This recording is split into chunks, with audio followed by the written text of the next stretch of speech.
नमस्कार, मैं पवन खत्री। आप देख रहे हैं इंडिया न्यूज 10। आज हमारे साथ खास मुलाकात में भाजपा नेता जो कि श्री गंगानगर से विधानसभा क्षेत्र से अगर देखें तो इन्होंने दावेदारी दिखाई है भाजपा से, तो राजकुमार सोनी जी से आज खास मुलाकात में बातचीत करेंगे। सर, सबसे पहले स्वागत है आपका। स्वागत है आपका भी।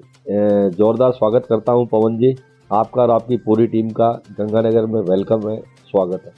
सर, अगर हम बात करें श्री गंगानगर के विधानसभा क्षेत्र की, तो यहाँ के विकास कार्यों की बात करें सर, तो आप उसके बारे में बताइए। एक्चुअली में गंगानगर क्षेत्र में विकास कार्यों का नाम पर कोई बहुत बड़ा काम नहीं हुआ। मेडिकल कॉलेज जरूर बना है, गंगानगर की ज़रूरत थी, जिसमें 60% हिस्सा केंद्र सरकार का है, मोदी जी ने दिया है। 40 पैसा जिसमें राजस्थान सरकार का लगा है, तो 60-40 के रेशो से मेडिकल कॉलेज बना है। और जब ये देश आज़ाद हुआ तो देश में केवल 57 मेडिकल कॉलेज थे और आज करीब 1000 के करीब बन गए, 1000 से भी ज़्यादा चले गए हैं। तो ये पूरे देश में नरेंद्र मोदी जी का और उनकी इच्छा शक्ति का चमत्कार है। पहले अटल जी ने, फिर नरेंद्र मोदी जी ने देश में मेडिकल कॉलेजों की झड़ी लगा दी है और ये विकास के नाम पर तो ये बहुत बड़ा काम हुआ है मेडिकल कॉलेज का। और बाकी ये जो मिनी एक सचिवालय बन रहा था शुगर मिल वाली पुरानी जगह पर, गंगानगर में वर्षों से मांग रही है कि सारे सरकारी दफ्तर एक जगह होने चाहिए। तो वसुंधरा जी के नोटिस में ये बात लाए, वसुंधरा जी ने इसका वहाँ शिलान्यास किया था और इसको बहुत जल्दी बनाने का था, लेकिन गहलोत सरकार ने इसके ऊपर एक ईंट भी लगाई। दूसरा, गंगानगर में एक बस स्टैंड है, ये भी वर्षों से मांग है इसको शहर से बाहर स्थानांतरित करने की, तो वो बात भी बीच में पड़ी है। गंगानगर में 555 करोड़ रुपए का सीवरेज डाला जा रहा है, तो सीवरेज के अंदर जितनी बंदरबांट हुई है, जितना घोटाला हुआ है, सीवरेज जगह जगह से बैठ गया है, टूट गया है, पैचवर्क लगा के ठीक कर देते हैं। जनता रोएगी क्योंकि सीवरेज की ठीक ढंग से मॉनिटरिंग नहीं हुई है और हर सीवरेज वाले अधिकारी ने जमकर लूटा और खाया है। मैंने इसकी शिकायत एसीबी में भी करी थी, डीएल सोनी हमारे डीजी थे, मैंने पी भी दर्ज करवाई थी, लेकिन गहलोत सरकार की इच्छा नहीं थी इस पर कोई कार्रवाई करने की, इसको ठंडे बस्ते में डाला हुआ है। और एक ज्वलन समस्या ये है कि जब भी गंगानगर में बारिश आती है तो बारिश के पानी के निकासी का गंगानगर में कोई साधन नहीं है। एसटीपी प्लांट लगने थे, गंगानगर की बारिश का पानी कहाँ जाएगा, ये कुछ चीज़ें तय करने वाली थी, लेकिन जब भी बारिश आती है तो सेना को बुलाकर शहर का बारिश का पानी निकालना पड़ता है। बस्तियां डूब जाती हैं, लोगों के मकान गिर जाते हैं, लोगों को मुआवजा नहीं मिलता। ये बहुत बड़ी ज्वलंत समस्याएं हैं जिनका समाधान गंगानगर में किया जाना अति आवश्यक था। और पिछले 40-45 साल की बात कर रहा हूँ कि गंगानगर में बारिश के पानी का निकासी का आज तक कोई स्थायी समाधान नहीं दे पाया है। लेकिन हम आपको भरोसा दिलाते हैं कि भाजपा की सरकार आ रही है और भाजपा का जो भी विधायक बनेगा, पार्टी जिसे तय करेगी, इन 3-4 चीजों से गंगानगर की जनता को निजात जरूर दिलवाएंगे। सर, अगर हम बात करें गंगानगर की राजनीति की, तो आप गंगानगर राजनीति पर क्या कहना चाहेंगे? नहीं, गंगानगर में लंबे समय तक तो देखो, यहाँ प्रोफेसर केदार यहाँ रहे, वो गंगानगर के गांधी के रूप में काम करते रहे। गंगानगर के में एक मानसिकता तय है कि जो नेता जनता के बीच रहेगा, बहुत से लोग धन बल के माध्यम से राजनीति में प्रवेश करने की कोशिश कर रहे हैं, विधायक बनने के सपने देख रहे हैं, उनको लगता है कि हम पैसे की मैनेजमेंट से टिकट ले आएंगे और पैसे की मैनेजमेंट से चुनाव जीत लेंगे, तो it is not possible. Ganganagar की जनता, जिस गंगानगर की जनता ने भैरव सिंह को हराकर तीसरे नंबर पर रख दिया था, तो गंगानगर की जनता उस व्यक्ति को वोट देती है जो गंगानगर की जनता से प्यार करता है, जो गंगानगर की जनता के सुख दुख में साथ खड़ा रहता है, जो जनता की दुख तकलीफ को दूर करता है। तो गंगानगर की जनता कुछ पैसे से प्रेम नहीं करती, लेकिन कुछ लोगों को इन दिनों में वहम हो रहा है कि हम पैसे से कांग्रेस की भी टिकट ले आएंगे, बीजेपी की भी ले आएंगे, आपकी भी ले आएंगे, इन लोगों की भी ले आएंगे। ऐसे बहुत से लोगों ने सपने पाल रखे हैं, लेकिन मैं कहता हूं पैसा ठीक है, लेकिन पैसा सब कुछ नहीं है। गंगानगर के वोटरों की मानसिकता को नहीं बदल पाएगा।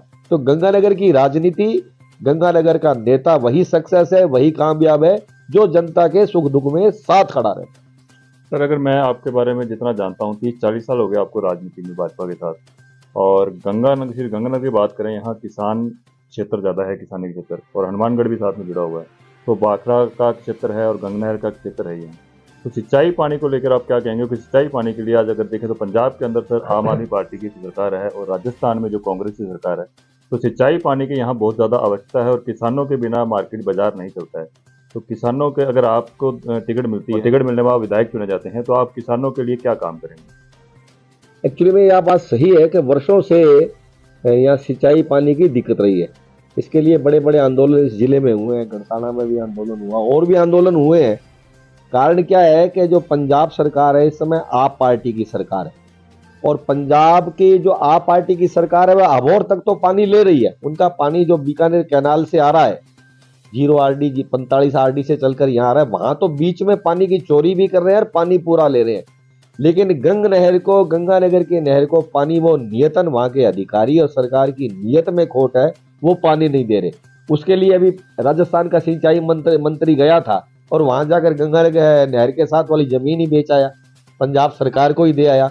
तो सबसे पहले तो अब राजस्थान की जनता को लगा, पहले बार पता लगा कि ये सिंचाई मंत्री है, और सिंचाई मंत्री वहां जाकर क्या गुल खिलाकर आया। सरकार, गहलोत सरकार किसानों के सिंचाई पानी को लेकर गंभीर नहीं है, और पंजाब जो सरकार है वो कितना वेस्ट पानी पाकिस्तान में जा रहा है, लाखों क्यूसेक पानी वेस्ट जा रहा है यहाँ की देने की बजाय।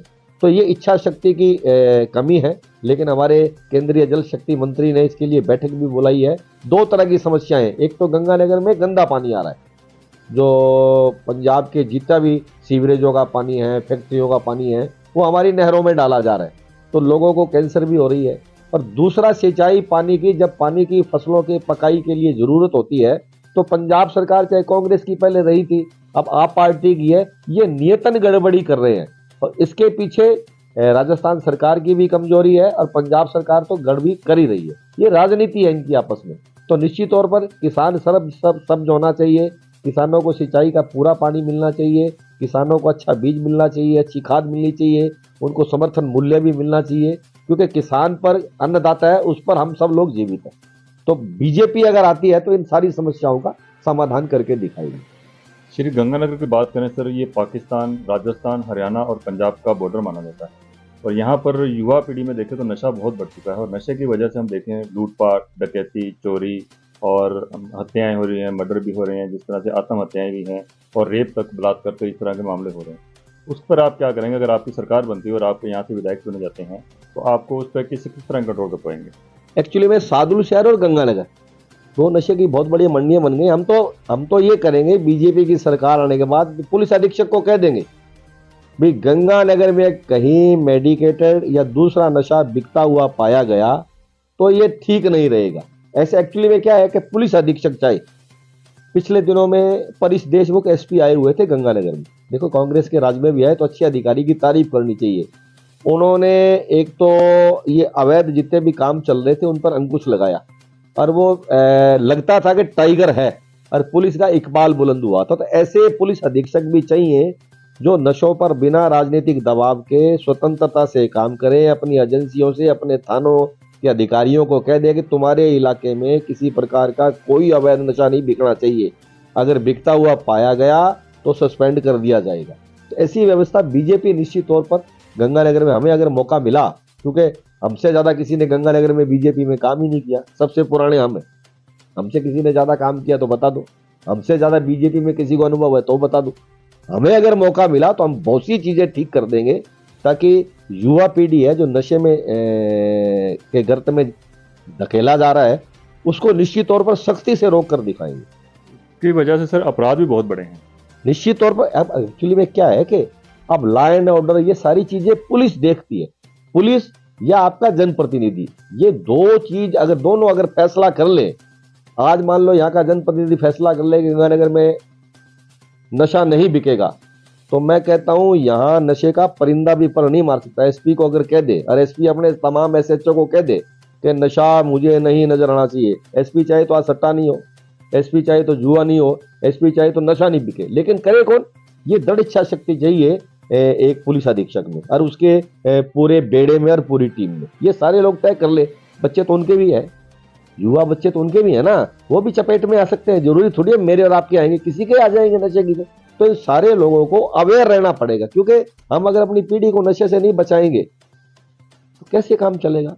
ये सारी चीजों को हम ठीक करके दिखाएंगे। हमें अगर मौका मिला और गंगानगर की जनता ने आशीर्वाद दिया, तो आपको लगेगा भी गंगानगर में बहुत सी चीजों में सुधार हुआ है जो पहले गड़बड़ी चल रही थी। आप किन मुद्दों के साथ जनता में जा रहे थे? एक्चुअली में हम दो तीन चीजें देख रहे हैं। एक तो क्या है कि चिकित्सा जो सुविधाएं हैं, अब हमारे अस्पताल है, मैं हमारे पास हमने एक प्लानिंग दी, अभी मैनिफेस्टो में भी कुछ हमने सुझाव दिए हैं। हम चाहते हैं कि छोटे छोटे क्लिनिक है ना, वो वार्डों में खोले जाए। अब एक आदमी मान लो यहाँ से 5 किलोमीटर, शहर तो 5-10 किलोमीटर के एरिया में बसा हुआ है, रात को अस्पताल जाने के लिए भी साधन नहीं मिलता, तो उसके उसके आसपास कोई ना कोई डिस्पेंसरी या चिकित्सा सुविधा जरूर होनी चाहिए। एक तो इन चीज की सबसे ज्यादा जरूरत है। एक, युवाओं को रोजगार, युवाओं को अगर रोजगार मिलेगा सरकार के माध्यम से या किसी भी माध्यम से, तो गंगानगर में सुधार होगा। गंगानगर में अच्छी सड़कें बनेगी, अच्छे पार्क बनेंगे, आवारा पशुओं से मुक्ति मिलेगी, और गंगानगर में जो इस समय ट्रैफिक व्यवस्था है उसमें सुधार किया जाएगा। बहुत सी ऐसी चीजें हैं भी गंगानगर लगेगा, लोग गंगानगर में आए तो लगेगा भी गंगानगर है, महाराजा गंगा सिंह का गंगानगर नजर आएगा। अभी तो नजर नहीं आ रहा। इन चीजों में निश्चित तौर पर करेंगे।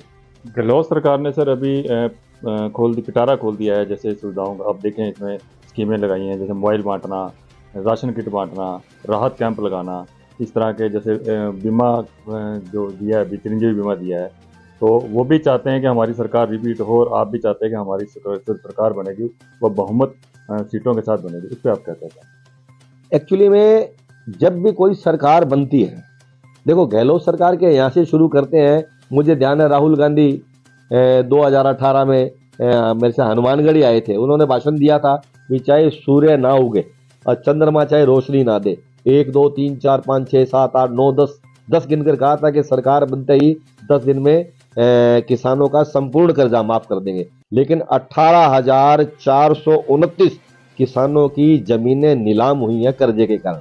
ये गहलोत सरकार के इसमें है, असेंबली में आंकड़े हैं। 18,429 किसानों की जमीनें नीलाम कर दी सरकार ने कुर्क करके। तो अगर कर्जा माफ होता तो इतने किसानों की क्या जमीनें कुर्क होती क्या? जिस सरकार के राज में 17 बार पेपर लीक होने के कारण रद्द हो गया हो, 50 लाख युवा इस राजस्थान के प्रभावित हुए हो, उनके माँ बाप ने क्या सपना सोचा था? माँ बाप कोई कपड़े सी के बच्चों को पढ़ा रहा है, कोई सब्जी बेचकर पढ़ा रहा है, कोई ठेला लगाकर पढ़ा रहा है, वो अपने बच्चों को परीक्षा देने भेजता है और पता लगता है कि पेपर लीक हो गया, रद्द हो गया। तो उन 17, एक बार भी नहीं 17 बार हुआ। कहां से? नाथी के बाड़े से लीक हुआ। तो 17 बार पेपर लीक होना और करीब 100 करोड़ रुपए फीस गहलोत सरकार के खजाने में, इन 17 बार पेपर लीक होने की गहलोत सरकार के खजाने में जमा है 100 करोड़ रुपया। सर उन बच्चों को फीस वापस नहीं मिलनी चाहिए क्या? मिलनी चाहिए। अब मोबाइल बांटने की बात आई है, एक रेडमी और रियलमी, जो हिंदुस्तान की सबसे फेल कंपनी है, जिनकी सारी कंपनी फेल हो गई, मोबाइल रिजेक्ट हो गए, और उस कंपनी वालों से इन्होंने टाई अप कर लिया। उन्होंने कहा भी ऐसा कोई तरीका निकालो भी 90-95 दिन मोबाइल चल जाए, उसके बाद हमने क्या लेना है। तो उन्होंने रेडमी और रियलमी वालों से कांटेक्ट कर लिया कि हम मोबाइल फ्री बांट देते हैं। अभी कल परसों एक वीडियो चल रहा है, किसी का अलमारी में पड़ा हुआ वो ये रेडमी का मोबाइल ही फट गया, अपने आप फट गया। इतने घटिया मोबाइल दिए हैं, वो औरत की आंख पे लगा, पटाखा मार गया, एकदम पड़ा पड़ा। तो ऐसे घटिया, एक्चुअली में क्या है कि सरकार ऐसे नहीं बनती। जब कोई भी सरकार शपथ लेती है तो उसी दिन शपथ लेते ही 6-7 घोषणाएं इकट्ठी कर देती है, हम ये करेंगे, और उनको उन मैनिफेस्टो के शर्तों को या उन मैनिफेस्टो को में घोषणाओं को सरकार जिम्मेदारी से पूरा करती है। कौन सा काम कर दिया? आज वो राशन की किट बांट रहे हैं, आप हल्दी की और मिर्च की स्थिति देखो, ऐसा घटिया है, आदमी खाकर बीमार हो जाए। तो एक्चुअली में गहलोत सरकार रिपीट करने के लिए जनता को जो दे रहा है, ये तो एक तरह की रेवड़ियां जनता इसमें आने वाली नहीं है। जिस शासन में महिलाओं की सुरक्षा ही नहीं है, राजस्थान बलात्कार के मामले में 1 नंबर पर है। आज राजस्थान पूरे देश में बलात्कार में, महिला अत्याचार में 1 नंबर पर आया हुआ है, और तुम महिलाओं को मुफ्त मोबाइल बांटने की बात करते हो।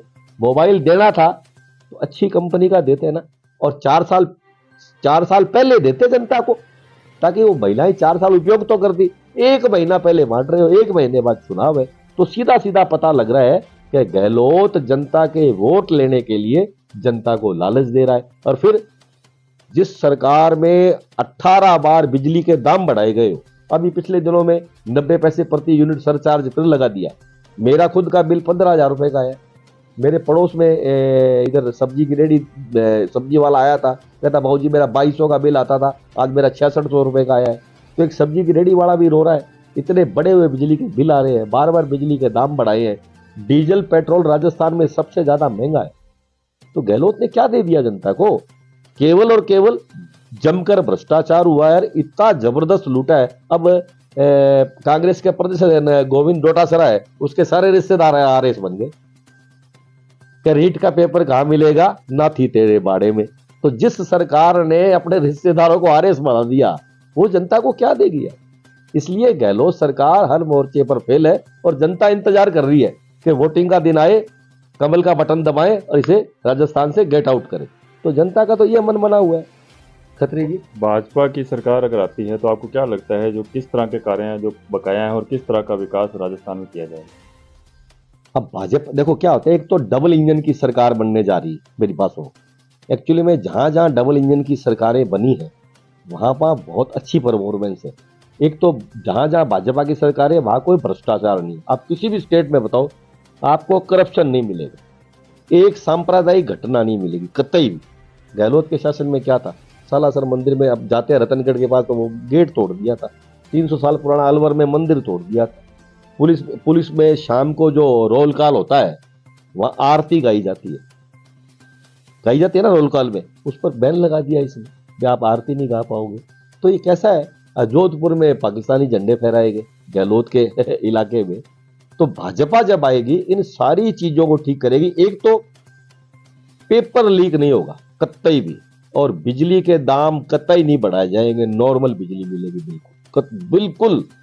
किसानों को नहरों में पूरा पानी मिलेगा, छात्रों को रोजगार मिलेगा और चिकित्सा सुविधाएं मिलेगी। तो भाजपा का राज आने के बाद तो भाजपा का राज तो राम राज की तरह होता है। उत्तर प्रदेश में देखो, उत्तर प्रदेश में अब राम राज है। मैं बनास रहा था पिछले 10 दिनों में, मेरे को लगा जैसे मैं स्वर्ग लोक में आ गया यार। लगता है योगी ने वहां काम किया है।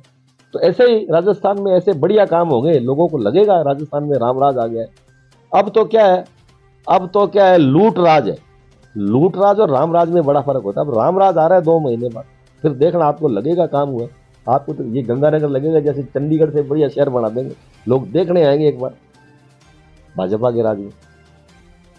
जैसा कि आप देख रहे थे, हमारे साथ खास मुलाकात में आज भाजपा नेता राजकुमार सोनी जी थे और इन्होंने बहुत हर सवाल का बेबाकी से जवाब दिया। और आप देख रहे थे इंडियन मीडिया चैनल। पवन खत्री के साथ कैमरामैन पवन कुमार गर्ग। जय हिंद, जय भारत।